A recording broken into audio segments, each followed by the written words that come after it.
চলুন আজ একসাথে লিটল ক্রিস্পি চিকেন বানাই।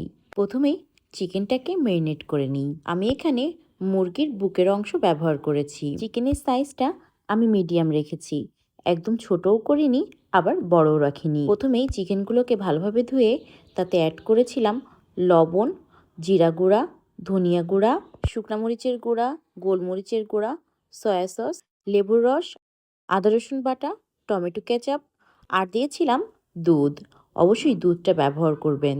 দুধ দেওয়ার কারণে চিকেনগুলো আরও বেশি সফট আর জুসি হবে। সবগুলো উপকরণ একসাথে দিয়ে ভালোভাবে মাখিয়ে নিয়েছিলাম।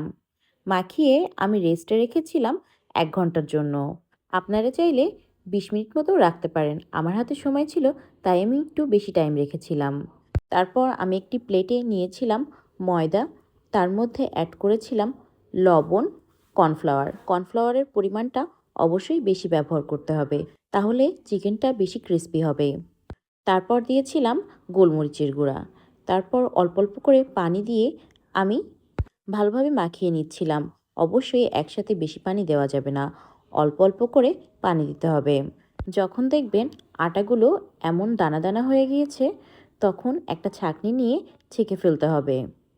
তারপর আমরা এই দানা দানাগুলোকে এক সাইডে রেখে দিয়ে ছেঁকে রাখা ময়দাটাকে ভালোভাবে পানি দিয়ে গুলিয়ে নিতে হবে। তারপর আগে থেকে ম্যারিনেট করা চিকেনগুলো একে একে ব্যাটারের মধ্যে দিয়ে ভালোভাবে কোট করে নিয়ে তারপর আগে থেকে আমরা যে ময়দার ব্রেডক্রাম্বটা বানিয়েছি তার মধ্যে ভালোভাবে কোট করে নিতে হবে।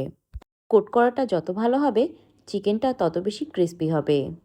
তারপর আমি একটি ফ্রাই প্যান নিয়ে তাতে তেল গরম করে একে একে চিকেনগুলোকে দিয়েছিলাম। তারপর এক সাইড ভালোভাবে ভাজা হয়ে গেলে আমি অন্য সাইডও ভালোভাবে ভেজে নেব। মিডিয়াম ফ্লেমে রেখে চিকেনগুলোকে ভাজতে হবে। 2 সাইডই ভালোভাবে ভাজা হয়ে গেলে আমি চিকেনগুলোকে উঠিয়ে নেব। রেডি হয়ে গিয়েছে আমাদের লিটল ক্রিস্পি চিকেন। আপনারা চাইলে সস বা মেয়োনিজের সাথে সার্ভ করতে পারেন। আমার কাছে চায়ের সাথে এমন ক্রিস্পি চিকেন খেতে ভালোই লাগে।